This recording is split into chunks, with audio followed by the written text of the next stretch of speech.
So Sebastian's work is a testament to the potential of technology to revolutionize design and manufacturing in order to create sustainable and efficient production methods. So thank you so much for joining us here, Sebastian.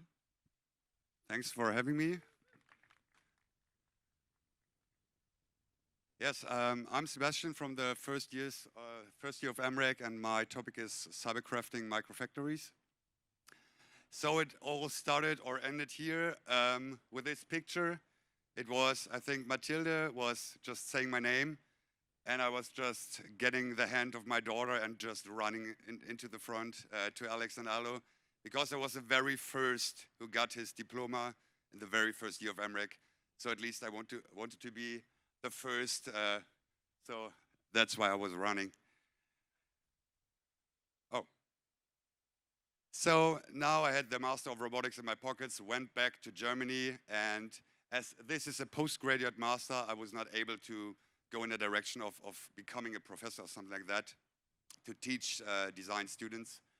So I thought, okay, I want to also found a company, and I had this working title of Design+Robotics because I'm working for, I think, around 12 years now at the intersection of design and fabrication. So I'm a product designer, and I learned all the tools you need, like CNC milling, 3D printing.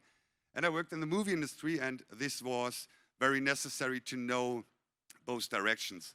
So I thought, okay, I have the Master of Robotics. Why shouldn't I do another master in design so the name works out, right? So I came back, started my master in design, and I got a phone call from old colleagues and said, oh, you're back, fine, we have a movie project. It's called Uncharted. So the name was Girona, actually, because it was also shooted here in Girona and also Barcelona. And I said, yeah, I want to join. So, and I had the chance to make all the funny things in the movie everybody sees afterwards. Before it was just little tiny pieces, or you see just 1 second, like Hunger Games, a coupling hook for just half a second. But that was quite amazing to get the chance. I had to show my modeling skills. So I made these key crosses, which worked like a key and was worth hundreds of millions in an auction. So it was quite difficult to model it, that it looks good, but I hope it worked out. And there was another piece like that. It was for an old treasure map, and it should be like a capsule, like Iron Man, futuristic, with cooling and vacuum. And so I modeled this piece here. It's very dark, but see it here. And Mark Wahlberg was just playing with it for, I think, 2 seconds in the movie. So I just got these 2 pictures of it. But afterwards it was quite funny. There is a game called Fortnite, and there's a cooperation between movies and Fortnite. And they said, okay, we want to have Uncharted, and there's just this one item really modeled, so the others are just weapons, and it was this piece. It was the different way around, but it's fine. It was my model, and I was happy.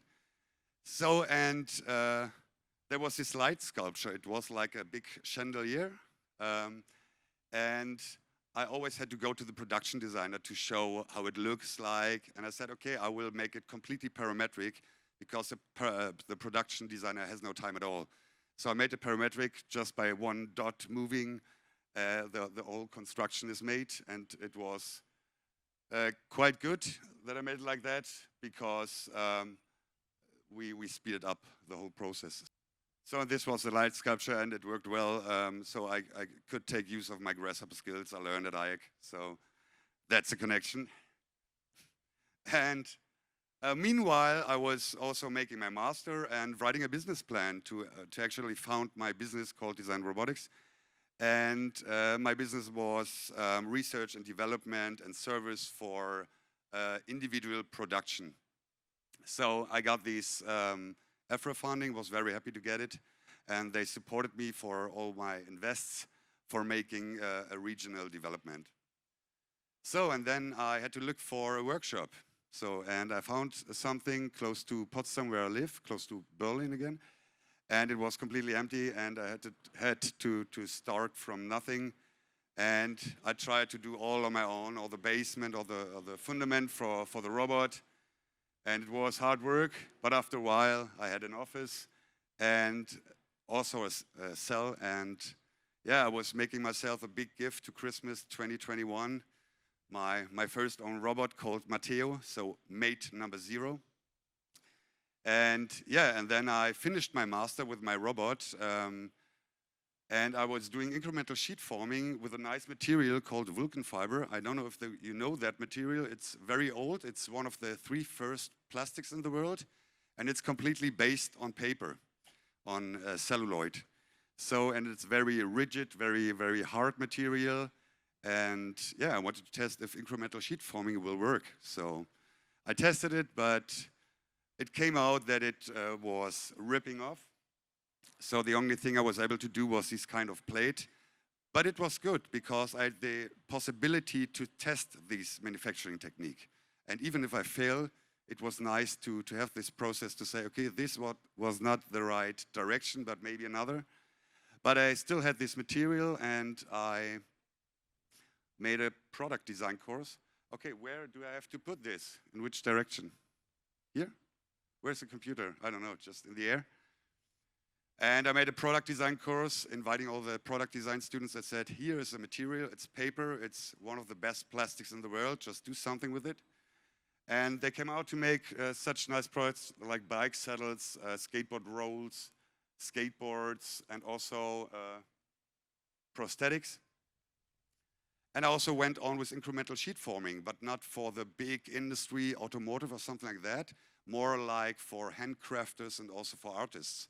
So in this case, you can try to play that video. So we have a little bit sound. So in this case, it's called Hang or Handpan. It's an instrument invented by a Switzer artist in 2000.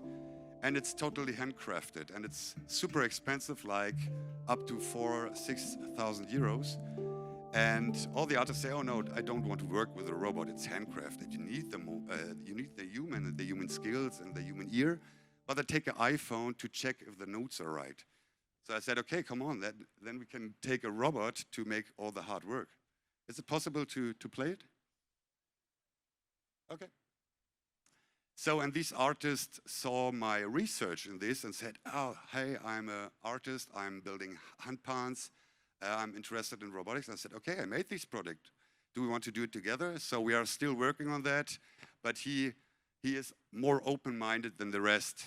So we are actually doing that project. And I also make service in robotics like CNC milling and also other services like 3D printing, milling, or doing other prototypes for other industries. And I also invested in a small robot called Mattis. So with this robot, I wanted to go to exhibitions and fairs to show all the normal people that robotics are not the enemy, it's a new tool and we have to use it. So I concepted a cell which is expandable but also movable in a minivan. And I went to a couple of fairs with it. And there was the idea 12 years ago to make something like this scribble script. And I think we all have seen something like that. But I wanted to make a script where you don't see, in the first moment, is it done by a robot or a human, to a little bit more scribbling, not too automated. So, and I was fine with this. So the first test was a banana. And I met a programmer and said, okay, we have to speed up the process and make it accessible for the people. So he reprogrammed my logic in the JavaScript and we made this web app called Make Scribbles. So everybody now can just upload their photos and play around with all the sliders and just generate a scribble drawing out of it. So, and yeah, we've been to a couple of fairs with it and make all the scribbles of the people. So they just came to us and said, okay, here's my photo, upload, and the robot was running and drawing the pictures for them. And there were a bunch of people who were excited about that because they could program a robot without any programming interface. So, and you can translate that to incremental sheet forming, milling, or 3D printing. We have to find a way to make it very simple for the people to take use of robotics. yeah, and finally, I think they were happy about it. So, and at the moment, starting in 2022,